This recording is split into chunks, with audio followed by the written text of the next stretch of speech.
Hey everybody, how's it going? We're finally live. How's it going? Max with BuzzTox here. Sorry I'm a little bit late. I just got back from a family get-together, and I went down for a little nap. I had to make some coffee because I'll be honest, I'm a little tired right now, but that's all right. Talking Game of Thrones is way more important. And with this chat, I'm gonna need a lot of questions from you guys because I don't have anything really prepared to talk about. I feel like I've talked so much about this episode and how awesome that it is. And if you want to watch a 3-hour conversation between me and somebody else on a live stream, go check out Mark from Enchantment of Eternity. I'm gonna have to link that. I'll link it down below after this video. Enchantment of Eternity, you can't miss it. And I did a live chat with him and a guy named Kevin from the Bad Productions. We talked Game of Thrones for a while, so that was a lot of fun. And then at the end, Mark and I get into a bit of spoilers, but that's saved in for the end. What else do I have to talk about? I guess I'll just say what's up. What's going on, Scott McCloy? I love Bolfacek, Miltilshay. I'm sorry, I'm going to butcher some of your guys' names, but I know who you are. And Melman. And Melman already asked a question, and I will answer it because you asked it immediately. So he asks, can you tell about the Gold Army? Oh, can you tell us more about the Gold Army that Cersei's trying to get from the Iron Bank?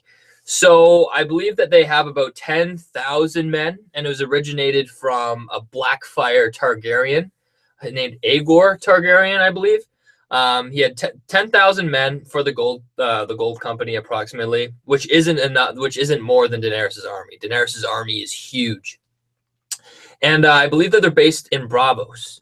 So I think that could help with the war, but I don't think it's enough.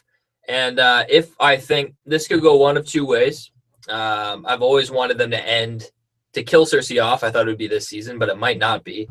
And if she does die, I would hope that is Jaime that does that. I don't want Tyrion because I feel like that's too it's like no shit. You know what I mean? And I think Jaime killing Cersei would be kind of poetic in a way. And I'm not one of those people who subscribe saying like, oh, Arya is going to wear the face of Jaime. Arya is going to wear the face of Tommen. I don't think so. I think Jaime's going to be the one to kill Cersei because of how far she's gone. And if that's not this season, it would be next season. And it depends how long they want to push that story arc. Looking at it from a strategy perspective, Cersei's been getting the upper hand at every single fight. Every time Daenerys goes in, Cersei ends up coming out on top, except for this fight in Highgarden. And what's funny is that this is considered a Daenerys victory, but she burned all the food, and that affects Daenerys' army because she did say that she needs food, and as well as it affects Cersei's army. But Cersei already got shipments of gold, and I believe that she did already get some food in King's Landing. So she's sitting pretty, even though some of her men have been destroyed. But the most important thing is that she's paid off the Iron Bank. So this can result in a lot of crazy story moving forward. If she's going to get the Iron Bank's investment, and it honestly makes sense to me because Tycho Nestoris, who represents the Iron Bank, we've seen him throughout. He bet against the Lannisters. He bet on Stannis Baratheon, and he gave him a loan to buy sellswords to take over Westeros. That blew up in his face. And I feel like every turn that they're taking to dethrone the Lannisters, it's not working out. So it would make sense this time for him to be like, okay, we've been fighting against them and we can't beat them. Now it's time to back them. And since Cersei gave him all of this gold and paid back all of their debts, I like the quote when they talk about interest payments. I think Tycho Nestoris says like, well, we're really going to miss your interest payments. And that's one reason why I think they're going to really jack up the price. They're going to give Cersei a shit ton of gold and a shit ton of resources to ensure that she wins that war, get her into debt again, and then it's a realm under Lannister reign, and they have somebody that they can rely on to pay them back. And how I think it will get really expensive is, first of all, you get the 10,000 men from the Golden Army, and you invest in other methods of sellswords. And by the way, I didn't mention this before. The Golden Company's known to be very loyal. Like, they wanted to come to Westeros, and they're very strict on their contract. Like, a sellsword usually has the best interest of him. Like, if you pay him, he'll do a job, but it still won't stop him from betraying you or pursuing his own personal gain. The Golden Company is known to be very honorable in that respect. If you pay them, they will do a job. But I think the way to really jack up that price for Tycho Nestoris and to ensure that Cersei wins that throne, I've been saying this forever, so I'm sure you guys are tired of me saying this. And no, I don't think anybody else is really saying this, but I think it's the perfect time to introduce the Faceless Men. Um, We've learned so much about them through Arya. We've learned some of their training methods, and I think it would be the perfect opportunity to introduce the Faceless Men into this environment. If we see a scene with Tycho Nestoris paying and saying the name of Daenerys or Jon, I think that would create a lot of stakes. And it's scary because you don't know when a Faceless Man is going to come. And that could be an arc for Arya. Maybe she could protect them or something like that. I think that would be an interesting arc. They've already fleshed them out. We know what they're capable of. And it could be another chess piece on the board for the next season. So you're not just fighting White Walkers in season 8, sorry. You have some political shit going on as well. So I think that would be very awesome. I just totally realized that Game of Thrones is tomorrow. I honestly, I totally forgot. Time has flown by. I'm very pumped. Scott McCoy, max hit on Sam Jorah too. That was one prediction. I remember that in my season 6 coverage. I was like, it just made sense. Like, it's like, no shit, he's going to Old Town. That's like the place of intelligence. If you want to get cured, you go there. I actually thought that we would see Jorah in Old Town in episode 10 of the last season. But yeah, I was wrong. It was this season. Mike Glimpai, what's going on? In the preview for episode 5, it looks like Dany meets Jon on the beach with Drogon, and then we get another shot of Jon later on the hillside with dragons. That has to be that has to finally be Rhaegal, right? This is where I'm kind of confused looking at the preview and looking into the last 3 episodes are going to be really unsure because they're not releasing synopsis. The way they announced that the episode name is Eastwatch, by the way, and they didn't, like, HBO didn't come out and say it's Eastwatch. I believe that they sent out a picture and you just had to infer like, oh, okay, it's Eastwatch. But dragon wise, I don't know what you mean by the beach. I'm gonna have to check it out again. The one shot that I remember is Daenerys flies in back from Highgarden or on the road to King's Landing, and she full blown like growls in Jon's face. So I think that since Jon is finally in front of a dragon, that is the time to introduce his connection. I just don't know how far they're going to go with it. So I don't know if Rhaegal is going to show up. I feel like he would have to. I would hope he does. I think it would be cool if maybe Drogon gets aggressive, because it seems like Daenerys is trying to like show dominance, because it's been clear. I've enjoyed this season because it kind of shows Daenerys wants to get the upper hand on Jon. She wants him to bend the knee, but he's just not doing it. And I feel like after all this shit, she's trying to get Jon to be like, holy shit, she's really powerful. So that's why Drogon's like growling at Jon. But either Drogon backs down because of Jon. Jon might start like petting him or talk to him. I don't know. Or Rhaegal might swoop in and get in front of Drogon. That would be cool. But it depends what kind of reveal you want. Personally, I think it would be really cool if I want a recreation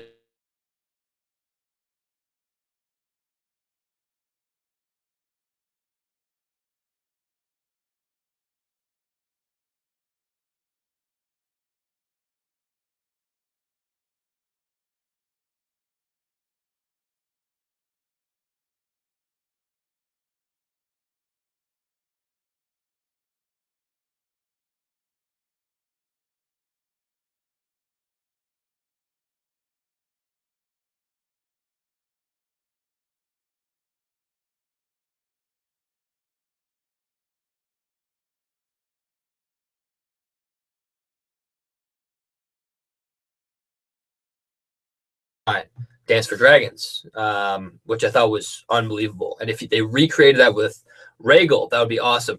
And another thing is that this episode's called Eastwatch, the upcoming episode. And we know a couple of key players are going to be there already. Let me know if you guys can hear me, by the way. I don't know what's going on here. But what we sure, I keep losing my train of thought because I'm worried that this stream isn't working. But as I was saying, this episode's called Eastwatch by the Sea. It's been very clear that Jon is focused in on. Sweet, I'm back. Did you guys cut out from what I was talking about? Maybe I should continue where I got cut out. So please just leave a response. I don't know where it cut out. I don't know if you guys couldn't hear me for that time. Just let me know.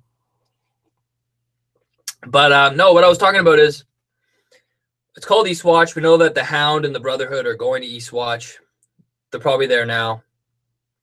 We know that Tormund was sent there by Jon to protect it because Jon believes that that's the most likely place that the Night King will attack. And he was right. It seems like he is going to be attacking that area. And I believe this episode, it's going to be more significant. We're probably going to see Tormund and the Brotherhood in Eastwatch kind of establishing that set piece for the next episode because we've seen in the trailer the shit that goes down. And I don't think Daenerys will go with Jon. That doesn't make sense. We know that Jon's going to go because we see in the trailers he's with Tormund and a group of soldiers. And when he leaves, I almost guarantee you that Daenerys won't go because it doesn't make any sense. That's not her mission. She wants to fight in the war. So I thought it would make sense to build the connection with Jon and Rhaegal, that the reason Daenerys had to leave, to go to Eastwatch, which is where you see the flames in the trailer, is because Rhaegal actually left for Jon to kind of protect Jon. And I think that would be a cool way to introduce Daenerys having to like leave. But that's what I want. I want Jon to close his eyes and summon Rhaegal and bring him in, which is going to be awesome. And it's one of, like, holy shit, guys. Episode 6 is going to be nuts. And we can't even like begin to speculate on the shit we're going to see. So many people want ice spiders. I don't think we're going to get ice spiders. And I'm not upset about that. Like, I'm not pro book for everything. Like, I really like this is a fantasy series that is somewhat grounded. And I understand in the first season how Old Nan was telling stories about White Walkers on spiders as big as hounds. But I think I want to introduce, and I understand there's freaking dragons, but at the same time, I want a level of realism where we could see the White Walkers. In the first episode, we saw them introduce giants, and that's like a new introduction to the things that they can resurrect. I think that we're going to see polar bears. Any northern animal resurrected would be awesome. I want to see wolves. I think we should see a direwolf. I think we should see a white summer, and that's Bran's direwolf for those of you who don't know. I think that would be awesome, and that would be a really tough foe to face. And yeah, I just wonder what we'll see. So I'm getting mixed feelings from you guys. Some people are telling me that they only missed 20 seconds, and then other people are telling me that they missed 4 minutes. That's a lot of time. Mike, I can't read your last name. I prefer the Ice Dragon. Yeah, I think that's really sweet. People call it the Ice Dragon, and like, I'm not somebody who says that there's an Ice Dragon in the Wall. I'm not somebody who says that there's an Ice Dragon under Winterfell. I think that an Ice Dragon is a white dragon.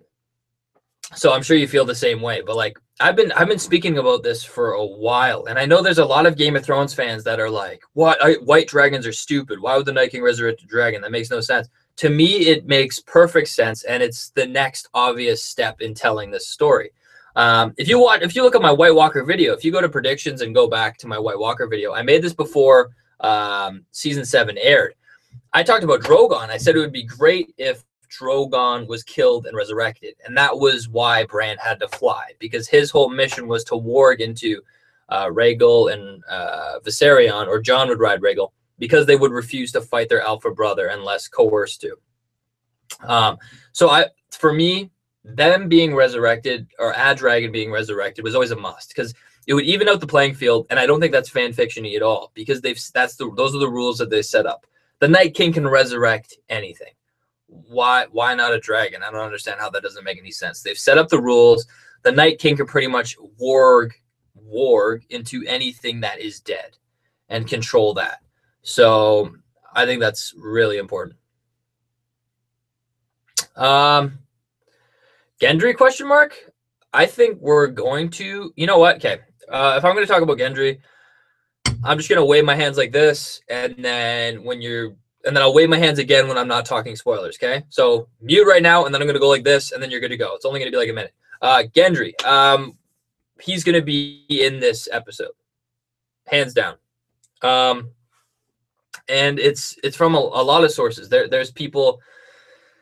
I believe some companies or websites that are saying the cast of the show. It showed the actor who plays Gendry, as well as we just know from the plot leak. What confuses me is we know what's happened up to episode 4, and for them to introduce Gendry now, I don't even understand how they're going to do it. Like, I think we're going to be getting like fast time travel in this episode more than ever. Like, last episode was fine, but it was a lot. Like, Daenerys went from Dragonstone to Highgarden in one episode. I think this episode upcoming is going to be insane because we know that Gendry's in King's Landing. We know that Tyrion has to go to King's Landing. Currently, they are in Highgarden. So they're going to be going to Highgarden to Dragonstone, and then from Dragonstone to King's Landing to get Gendry. Bring Gendry back to Dragonstone, and then it's debate, and then we know that they leave for Eastwatch, which is Gendry, Jorah, Davos, and Jon. So, and that's another question. Like, you know, based on all of this time travel, like based on where everyone's moving so fast, since this episode is called Eastwatch, it makes me think that Eastwatch has so much more significance. Like, we know that Tormund and the Hound are up there, but I think the show has told us that these two characters aren't going to hold their own scene. And if you're going to call an episode Eastwatch and only have 2 secondary characters up there, it wouldn't surprise me if Jon goes to Eastwatch this episode. Like, at the end, they actually show him teleport there. And from a show perspective, I actually don't mind. We're seeing the best bits of everything. And I think I'm not one of those people who's going to sit there and bitch about the teleporters and time travel and everyone's moving so fast, because I feel like it's somewhat justified. They're showing us the highlights of everything, and they work the travel times in there. Like, for last episode, Jaime had the gold. He gave it to Bronn. At the end of the episode, they established that the gold arrived at King's Landing, and that was enough time for Daenerys to arrive at Dragonstone. So it all works out. But it's just weird for us seeing it on the screen and seeing everything happen so fast. And that's just like a movie anyway. It's like any other like movie. The only difference is I think we're just so used to the way Game of Thrones has been.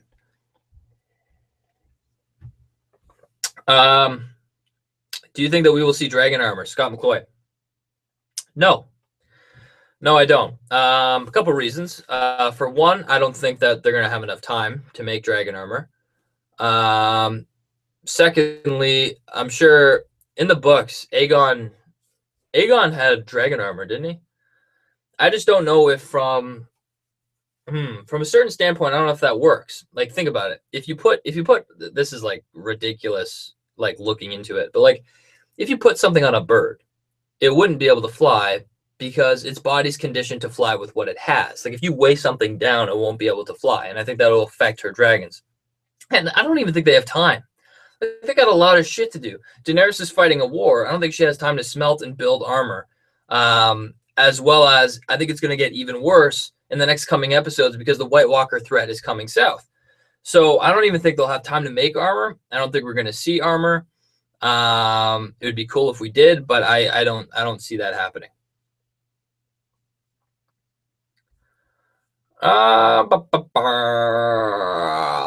BuzzTox, do you think Jaime will be caught and exchanged for the Jara? For the Jara? I'll just answer the first part of your question. Do I think Jaime's going to be captured? Here's my answer.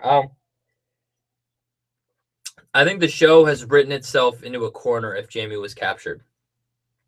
I believe in my predictions, or like I thought initially, that if Jaime was caught, it would be awesome for him to be captured, and then Tyrion and him can share a scene, and then they can kind of trade him or use him as a bargaining chip, or they can try and get him to convert or go talk to Cersei. They release him in good faith to help communicate.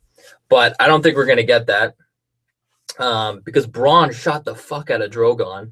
And based on the previews, it looks like Daenerys isn't holding back. If you don't bend the knee, then you're dead. And if she caught Jaime, and it's been proven more and more now that she listens to her counsel. Like, she's really good at that. She listens to her counsel. But at the same time, She's gonna do what she thinks is right at the end of the day. And if Jaime's fighting for, and if Tyrion, sorry, is fighting for Jaime, I think she's just gonna do her own thing. I think she would ignore Tyrion's counsel in that case.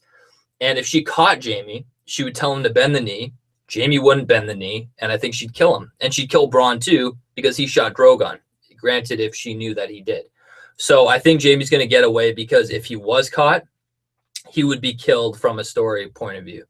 I don't think there's a way that Daenerys wouldn't, because she'd want him to swear fealty then and there, and Jaime wouldn't do it. But I could be wrong. I just think Bronn's not wearing armor, so I think he's going to rescue Jaime, and they might sneak away. I don't know how they're going to pull that off, but we will see. Teresa Stewart, do you think Euron will attack the IB ships leaving King's Landing to retrieve the gold? No, I think Euron's established to be working for Cersei. And if he did that, I think that'd be kind of stupid and close, nearsighted. Because if he steals the gold from Cersei, then he has no allies, like whatsoever. And he does need allies to keep the Iron Islands. Because he knows that he's not going to be on Daenerys' side, because his niece and nephew are allied with her. And if he takes the gold from Cersei, then she obviously wouldn't want him either. And no one would declare him Lord of the Iron Islands. So I don't think he would do that. I think he's going. I honestly don't know what's next for Euron, because he has his sister, and we haven't seen him in a while. And I don't know if they're going to build on that plot with Yara. In the last episode, Theon said that he wants to talk to Daenerys to try and save her. I don't know if they're going to move forward on that. I don't know what's going to happen. But it seems like right now the fleet isn't really needed. So I'm really curious as to what's going to happen, because episode 5. We're not going to be getting a battle. Like, it just doesn't make sense. We've gotten the boat attack in episode 3. We got a quick look at Casterly Rock. It's crazy saying it. A quick look at Casterly Rock in episode 3, ship battle in episode 2, and the High Garden battle in episode 4. Episode 5, I think, is going to be moving all the pieces together to set up episode 6, which is going to be insane. And I think episode 6 is probably going to be like, I would say 35 minutes we'll spend north of the Wall. And then the remainder of the time, the episode's 70 minutes long. So then we'll spend the other 35 minutes at Winterfell, maybe at Dragonstone for a little bit. But I think it's going to be a very good episode.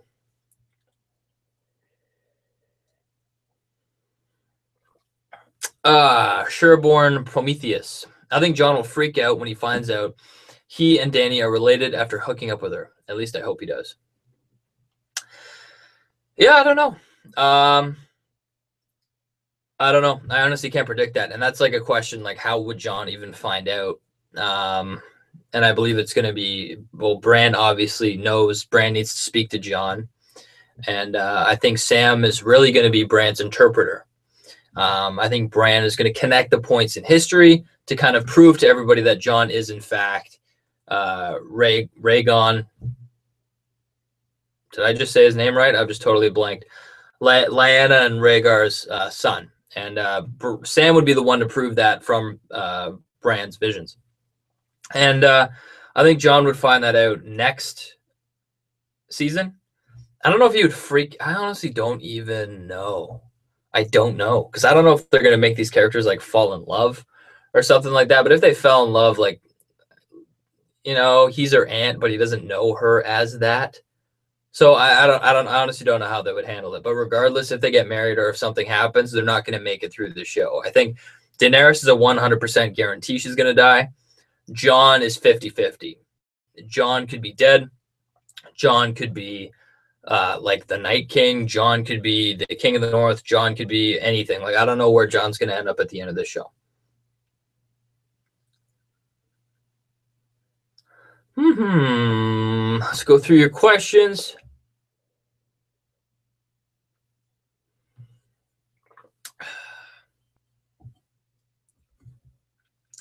Oh, it's got like a bunch of beans in that coffee. Ugh. Oh, when do you think we will see Euron again? I don't know, because I know it's going to focus on Cersei. What do we see in the preview? Like, Cersei's going to get her gold.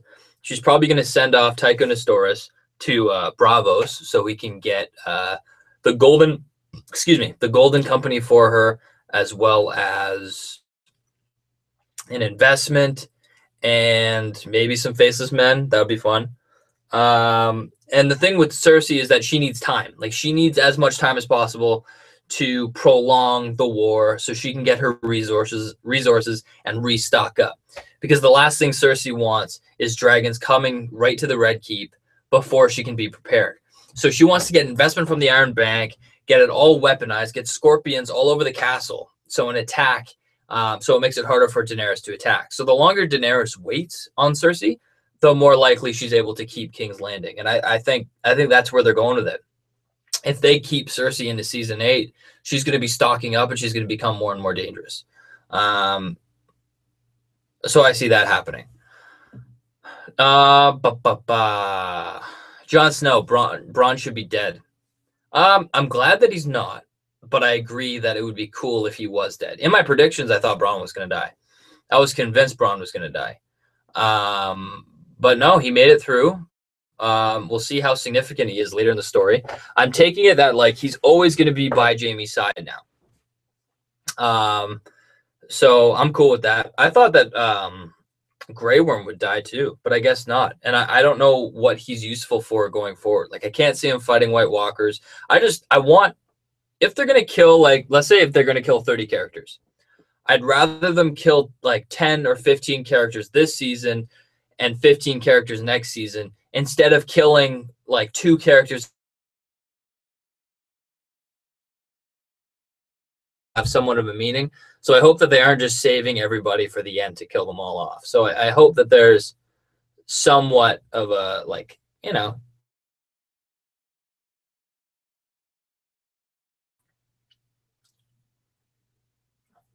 who else would work with ice other than White Walkers? An answer isn't coming to my head, unfortunately. Hopefully somebody in the chat can answer you, because I feel like I'm missing something obvious you're trying to tell me.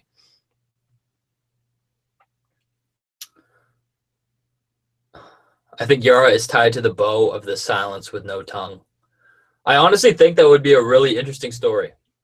Because I would love if Theon came back, if Theon actually rescued Yara, and he would realize that he's actually better suited to rule the Iron Islands than she is. And like, she would get in such rough shape, and Theon would have to take that mantle. And I think it would almost be cooler because both of the Greyjoy kids would go through a lot. And I think it'd be cool if they entered like a partnership. Like, Theon was the ruler and Yara kind of ruled too as a silence, like with no tongue.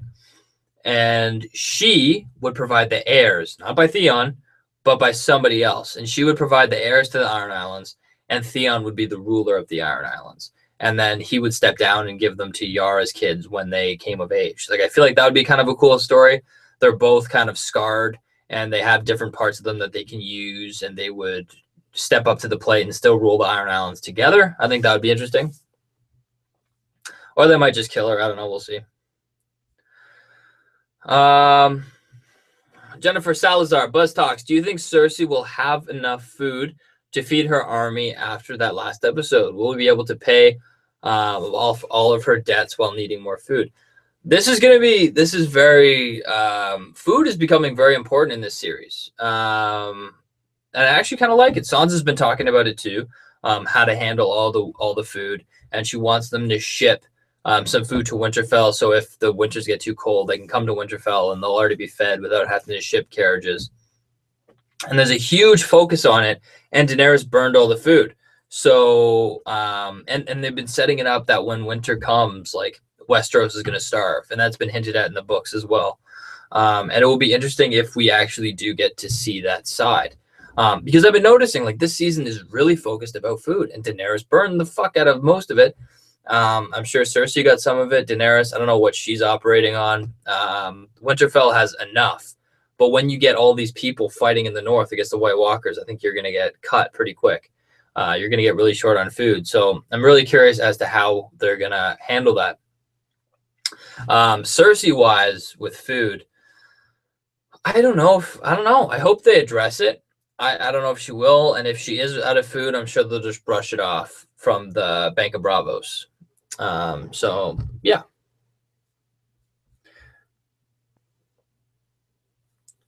Ba.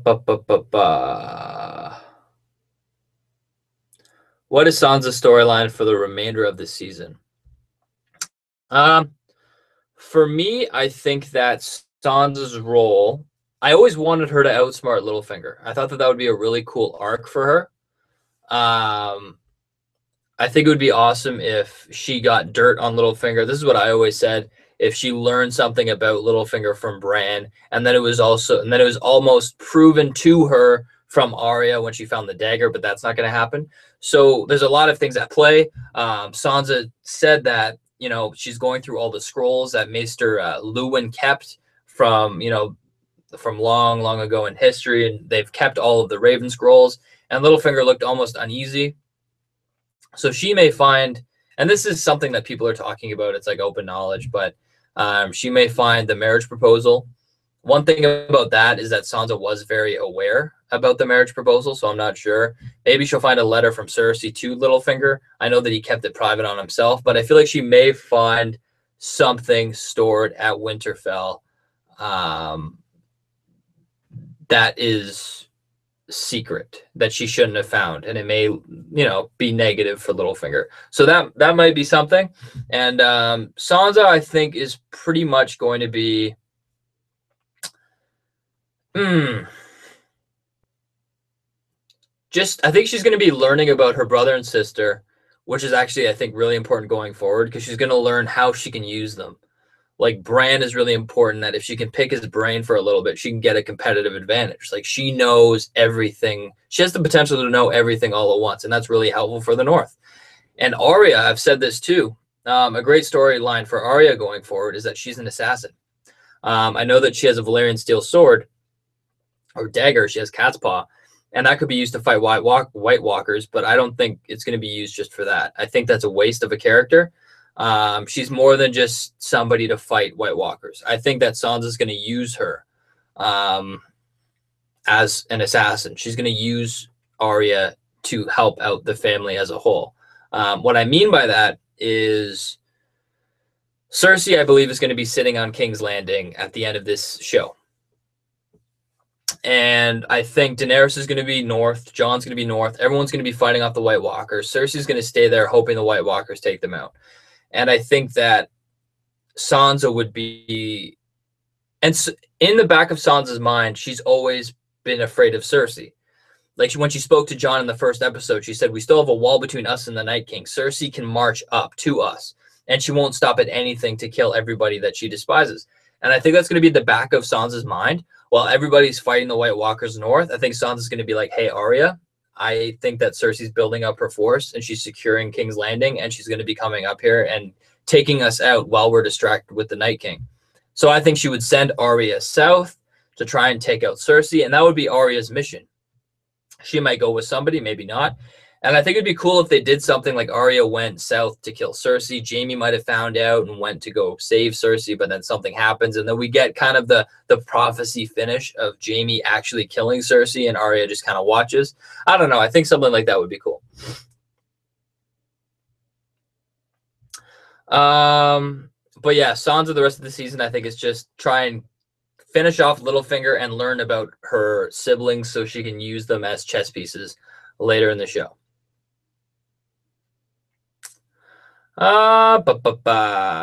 Need to find some more questions here. Where do you think Dany's relationship with Tyrion will go now? I don't think it's ever going to be like extremely negative.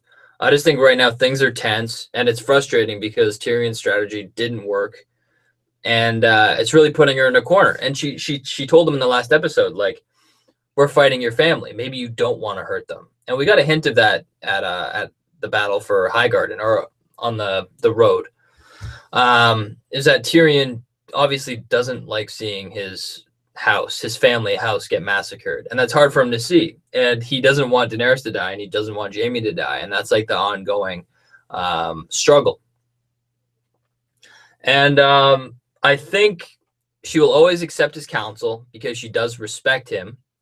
But I think at this point in this fight, Tyrion is a proven diplomat, and I think for this situation, she doesn't want a diplomat anymore because it hasn't worked out for her. Every time she's failed.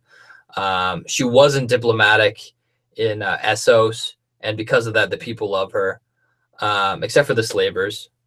Um, but Tyrion came in and was a bit diplomatic, and it ended up blowing up in their face. So Daenerys has learned that fire and blood is the way to go, and that's how you get people to respect you. And I think because of this, with them, I think Tyrion will always be the hand of the queen. But I think right now in this situation, Daenerys is going to be using Jon's counsel, and she's going to be using Jorah's counsel when he comes to Dragonstone. So yeah, I think she's just going to be using their counsel. And Tyrion, I don't even know what Tyrion's role is going to be next season. Like, I have no idea. I hope they use him enough, and I hope he does things that are smart. Season, I feel like he's just messing up left, right, and center. So I don't know. Uh,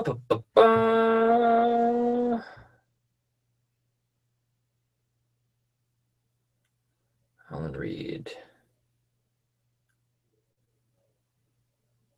Arya's gonna die next episode? Interesting prediction. I'd actually be very curious why you think so. She seems pretty protected at Winterfell.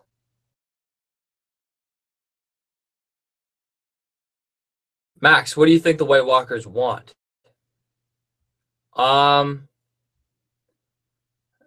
there's a lot there. I honestly am not 100% sure. Um, you could say that they want, well, one issue is that they can't produce. I don't know why that is. I don't know why there's only women. I don't know why that's a thing, but presumably they would want an actual society. They've been thrown on one side of the wall, so maybe it may be coming down more to what they don't want. And because what they don't want happened, they need to start coming south to stop that from happening. Um, what else? I hope that they explore that they're more than just a weapon, and they have to. Like they've proven it throughout the show that they're not just mindless beings. Like they have personalities and strategies, and culture.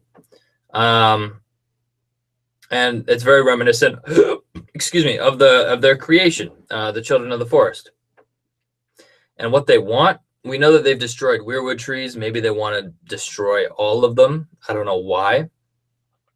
And I've always said that the Night King can green see. So, and I think that would explain a lot, because why would the Night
Hello?